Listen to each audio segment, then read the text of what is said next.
Welcome back to Happy Hour Econ, where a comedian and an economist walk into a bar. I'm Lou Perez, the comedian. I'm Phil Magnus, the economist. Today is a very special episode of Happy Hour Econ because we are raising a glass. We are celebrating the United States turning 250 years old. We made it. We made it this far. Time to celebrate. You know, maybe we'll put together, I don't know what Vanilla Ice and Milli Vanilli are up to, but if we can get them to perform live, that would be something. And I can't think of a better way of celebrating the birth of our nation than with my friend Phil Magnus, who has a piece that's running in Reason Magazine's July 4th issue. And Phil, why don't you tell us about that? Well, it's an exploration of, what was the original cause? Why did we break away from England 250 years ago? And part of this relates to current day politics because, we've been living in the age of Donald Trump's tariff agenda. And if you listen to Trump, he's not only justifying these tariffs that he's put in place over the last year and a half, coming up on 2 years now, based on current economic policy, he often appeals to the past. And one of the claims is, well, tariffs are a distinctively American thing, whereas free trade was a British thing. And, we broke away from Britain, so therefore we must be rejecting free trade as the basic argument. We've all heard versions of this. So what I do in the Reason piece is I actually look at the origins of the revolution. And it turns out free trade is a major cause of the American revolutionaries. Thomas Jefferson even cites it in the Declaration of Independence. He says, King George has cut off our trade with the rest of the world. And you dig into the deeper history behind it, it turns out this is a theme that goes all the way back to 1761, the very earliest stirrings of a revolution in the United States. They happen in the port of Boston. And what's going on there is the Crown Parliament has put in new taxes, and a lot of those taxes are on trade, on goods that are coming across the ocean. Because, it's easy to slap a tax bill on something when it arrives in port. And there was a claim by the Crown saying, well, people are evading their taxes by smuggling. So the king authorized this legal device, and it was referred to as a writ of assistance. And a writ of assistance is basically a limitless search warrant to go out and dig around and rummage through people's house in search of evidence of smuggling. Imagine like the IRS agents, if they were just told, hey, you can just go knock on somebody's door and dig through their accounts and figure out if they evaded their taxes last year. No court procedure, no due process, no demonstration of cause. Everyone has a limitless search warrant. And the Crown starts executing these in Boston in search of smugglers. And that's where James Otis, who's a guy that we hear about in the context of the American Revolution, he starts to make his mark. He's this attorney in Boston, and he's famous for the quote, no taxation without representation. But where he gets his start is in 1761, he files an unsuccessful lawsuit to stop these limitless warrants in search of tax evaders on tariffs. And that lawsuit, even though it doesn't succeed, it puts him to the forefront of the cause because he's making a particular claim. He's saying this new policy, this new means of enforcement, you're violating our rights as Englishmen that we have always enjoyed. And then over the course of the decade, more and more taxes are assessed. And he points out that if you tax trade, you can also tax our property. You tax our property, you can also tax our transactions domestically. If you tax those, you can eventually tax our income, this type of thing. It's like a slippery slope down the taxation slide. And he's pointing this out. And he gets to the argument. He says, well, we never authorized you to tax our trade. We didn't vote on that. We don't have representation in Parliament that allows us to approve this policy. Therefore, what you are doing from abroad is illegitimate. It's an assertion of authority that you don't have. And this becomes the rallying call of the entire revolution. Thomas Jefferson picks this up from James Otis and Samuel Adams and some of the tax protesters in Boston in 1774, and he writes this pamphlet. He says that the access to free trade is the right of all Englishmen. And he goes through the legislative history, and he says, Virginia, when we were founded as a colony, we basically had an agreement with England that said, we're not going to tax your trade. You're not going to tax our trade. We're co-equal partners. Now Parliament is asserting itself over us in imposing taxes that we did not consent to. So really what it comes down to is almost the entire story of why we break away from the crown. All the policy instigators go back to that James Otis protest against limitless warrants and non-representative taxation on trade. on tariffs. So if the British government had not been putting tariffs on the American colonies, we might still be part of Britain. I was going to ask that in an alternate reality where the Crown and the British were like, oh, yeah, you know what? You're right, Americans. Yeah, exactly. What does that world look like? And as fun as that is, James Otis seems to have been also looking into the future when it comes to taxation, because guess what? We are taxed on every single one of those things that he put out. At the time, was the United States doing better commercially than England was? I mean, was there a tension there where the English were like, wait a minute, the colony is doing way too well. We need to be getting a little bit more of that. So there are a couple things going on there. First off, the American colonies are among the lowest taxed portions of the empire in that era. In fact, it had been basically like a period of benign neglect from Jamestown until about the 1760s. Britain kind of said, okay, we're going to leave the colonies. They'll do what they want to do. They're free to develop. Yes, we're going to have some involvement in their affairs. We appoint governors and things like that. Yes, we're involved in the defense of the colonies. There's a major war with France right before the outbreak of some of these tensions, and it's often seen as an impetus for it. But one of the major advantages of the North American colonies is they had a lower tax rate than England proper. And this is sometimes done for intention. It's like, we want to attract settlers to our new colony. How do you convince someone to sail across the ocean into like this disease-infected, swampy place called South Carolina? How do you convince people to go to Georgia? How do you convince people to go to Virginia? That's really the frontier of civilization in that era. There are records of colonies that get abandoned in North America and then they just disappear. The famous lost colony of Roanoke. It's settled and then they come back a few years later with the supply ship and they're like, where are they? And we don't know what happened to them. So significant risk. Well, one of the ways that you get people to come across the ocean is you offer them advantageous tax systems. You offer them better chances to gain property. So in England proper, it's a very stratified society where you're either a nobleman, you're a lord, you're a gentleman, or you're the rabble, you're the serf. That was the old Middle Ages. And to kind of break some of those paradigms, it's like, well, you go to the New World, you can start anew. And if you're fresh off the boat as an immigrant from a working class family in Ireland, but you have some ingenuity, you can take advantage of the favorable colonial system and make something of yourself. So, yeah, it's actually an appealing place to be. But that also creates a paradox. It's like, well, why, if they had the lowest taxes in the empire, why are they having a tax revolt? And that's only part of the question. Well, they're not having a tax revolt because of the severity of the taxes. They're having a tax revolt because of the way that they were imposed and the creeping claims of them, that slippery slope. They know that, all right, well, maybe it's a modest tax right now, but you're going to keep ratcheting it up. And in a couple decades from now, we will be taxed at the same level as the British Empire, if not worse. Yeah, I was going to ask, what did those taxes look like? How high were they? And in particular about on tea, the tea tax. That, obviously, we hear that's the one that really got people riled up. Yeah, the Boston Tea Party. It's not a big tax on like your pocketbook. It's not something that it's not like Donald Trump's tariffs of Liberation Day, where he was putting like a 50% surcharge on goods from certain countries he didn't like because he got mad at their social media feed or something. It's a very modest revenue measure, but it was the principle of the way that it was collected. And it was seen, okay, first it's coming in from abroad in a way that we had no say over. They're just suddenly asserting this authority to tax us. Where did that come from? And the second they're looking at it and they realize that the tax works to the advantageous position of certain favored companies that were involved in the tea trade.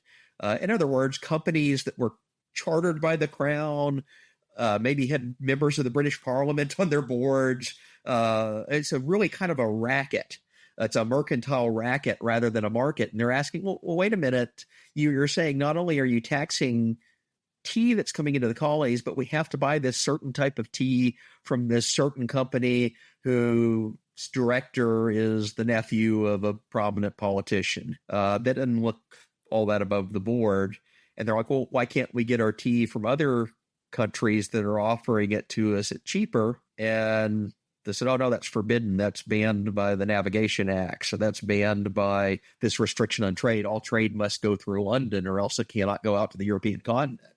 And the colonists are kind of like, well, we've always traded with the Caribbean. We've always traded with other countries, with ships coming from other countries. Why are you asserting this now that we have to follow your new rules that we had no say in? And there's the instigator. I have a good friend from Canada. Canada still, has an allegiance to the crown, and he laments the lack of tea culture in the United States. And I wonder if, after 250 years, if there's been a concerted effort in sort of the minds of Americans to say, we are not tea people anymore. We are coffee people. And you would probably need to give me a lot of coffee before I would dress up as a Native American and start throwing boxes over the side of the ship. And can you talk a little bit about, the Boston Tea Party? Because that's one of the details that always sticks out is you have Americans who got dressed up, who donned the outfits of natives and went on, this act of civil disobedience, I guess is the way that we say it. It's one of the most famous ones in history. They get on board these ships and they throw the cartons overboard as a protest against the tax and as a protest against this kind of quasi-state monopoly control of the trade. So it is a signal intended for the crown. It's like, it's a small amount of tea, relatively speaking, but there's money associated with it, and it's obviously ruined when it's thrown in the harbor. But that wasn't the point. The principle was to show a protest. And really what happens afterward is what gets the revolution into full swing because, Parliament looks at this. They get news of the Boston Tea Party. And it's like, oh, yeah, you think you're going to thumb your nose at us and flaunt our authority and defy us in this way? Well, we're going to show you. So there are a series of retaliatory measures, intolerable acts, as they're called, that basically say, all right, well, until Boston repays the tea, we're going to shut down the entire port of the city. And if you have these rabble-rousing groups running around throwing tea in the harbor and making these protests, we're going to take away your right of home government and we'll impose a colony. So they actually remove the authority of the colony to govern itself. And you think about this, okay, colony-wide, that's a big deal, but it's also a big deal for the New England town culture. Because especially in that era, most governance is done at a very localized, extremely localized level. It's you go down to the town meeting hall or assembly hall once a month, and it's the 50 people that live there voting on things and deciding what they're going to do. So it's very community oriented. And if you strip away that structure of government, it centralizes it under an authority that's appointed from England. I mean, you're giving away the whole game. It's like everything in their life is now disrupted. And these punitive measures that are taken against the colony of Massachusetts, every other colony, the other 12 are sitting there like, something's not right there. If they can do that to Boston, one of our big ports, they can also do that to Philadelphia. They can do that to any other city and colony in the New World. And then they start seeing signs of it. So right as Lexington and Concord's happening in Massachusetts, the colonial governor of Virginia, who's one of these crown appointees, he's loyal to the crown, Lord Dunmore, he sends his troops to go take away all the gunpowder store that was in Williamsburg. And it's almost like the same week Lexington and Concord happens. He goes in the cover of night, and they remove all the gunpowder, and they move it onto a British warship sitting off of the coast. And the colonists are sitting there looking, it's like, well, what's going on here? What is this guy preparing for?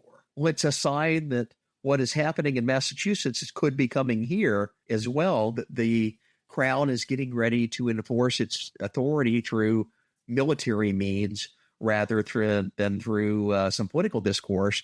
And that's the signal that, hey, we need to break away. This isn't working.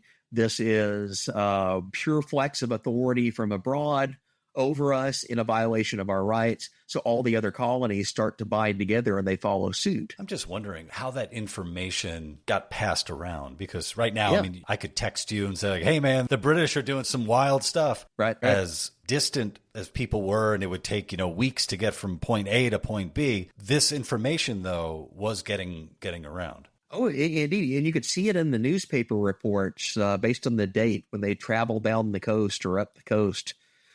Major battle is fought here. And then a few days later, it's like however far a horse could ride in that day.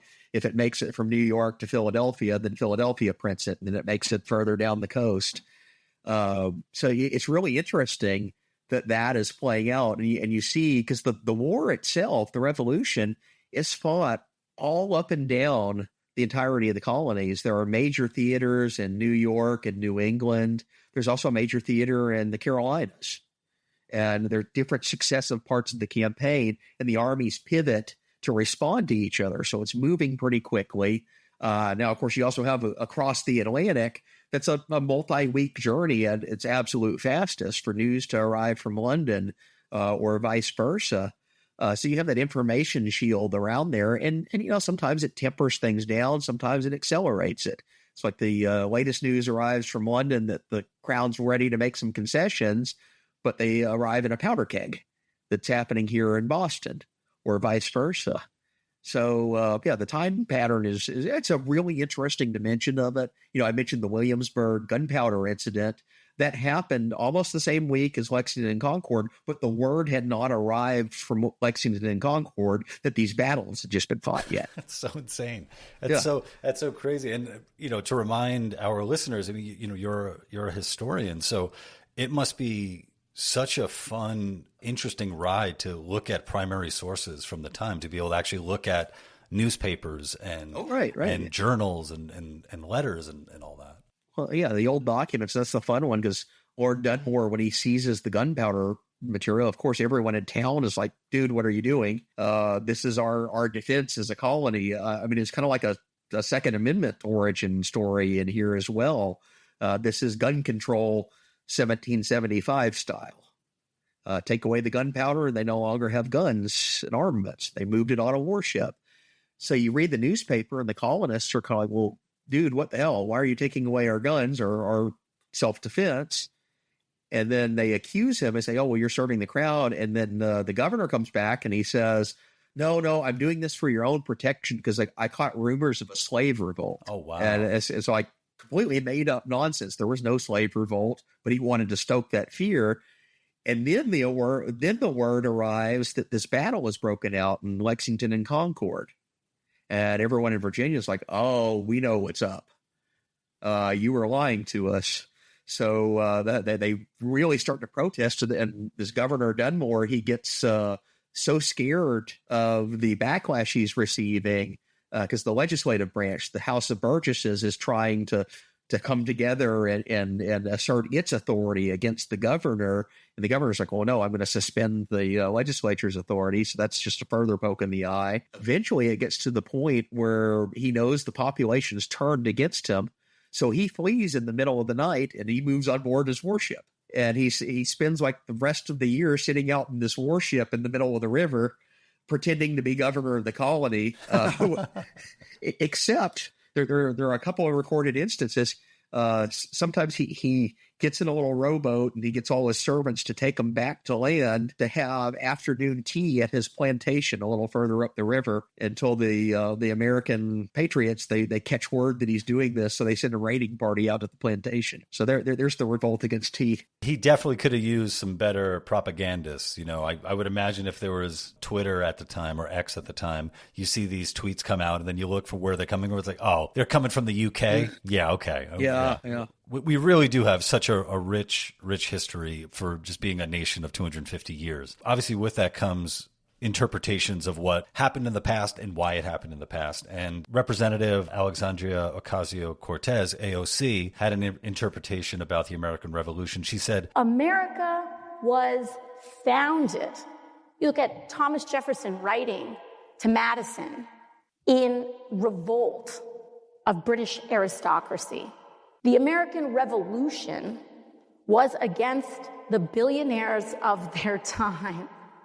And we are declaring independence from such an extreme marriage of wealth and power and the state that the voices of everyday people did not exist. What's going on here? The billionaires of the time. Yeah.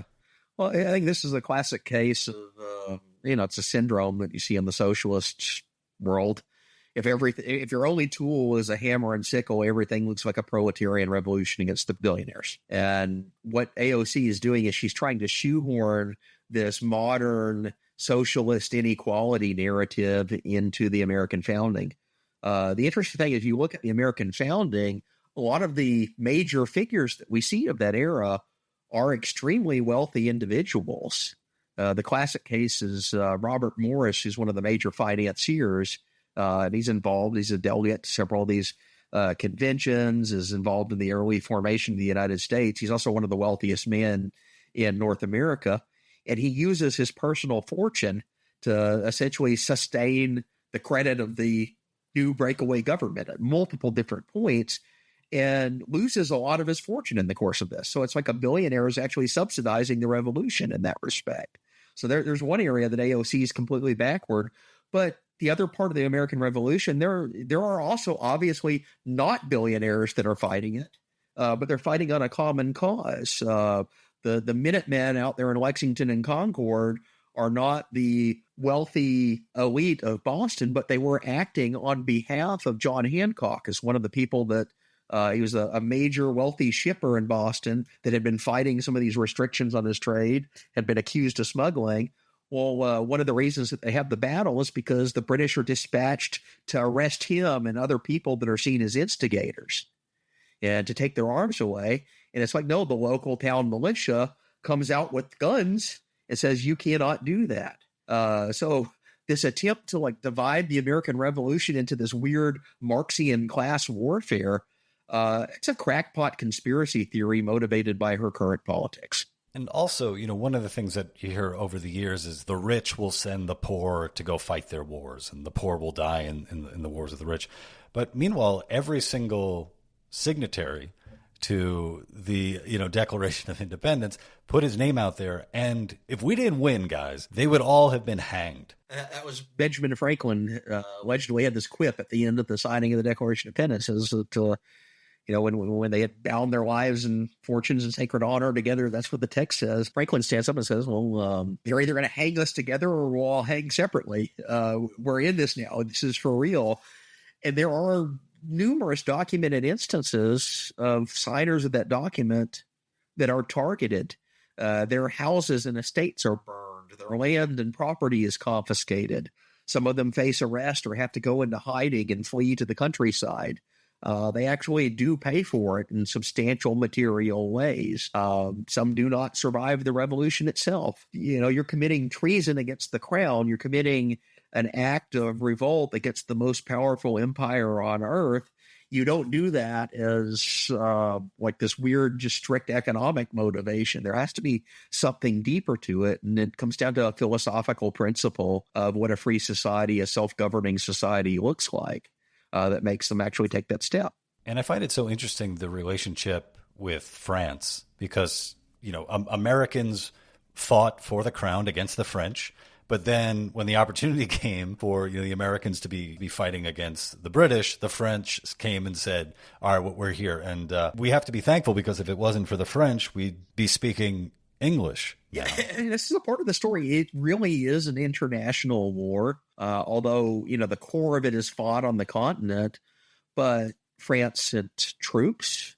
France sent probably their most significant intervention is they send naval fleets. And the naval fleets help to bottle up the British around Yorktown. I was going to ask about that, because the British Navy is... British Navy versus, what was the American Navy? It's whatever merchant vessel we can strap a few cannons onto and send out there to fight them.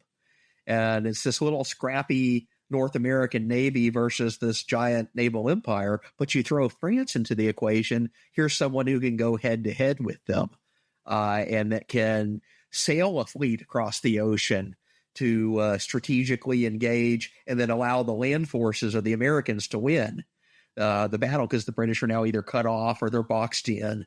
So there are multiple instances of that. We also know famously the British side, they recruited German mercenaries and put them on hire. So you have multiple instances of other European powers getting involved in varying degrees. But France emerges as an ally because they're the historical enemy of Britain, especially in that era. They've been off and on at war for centuries.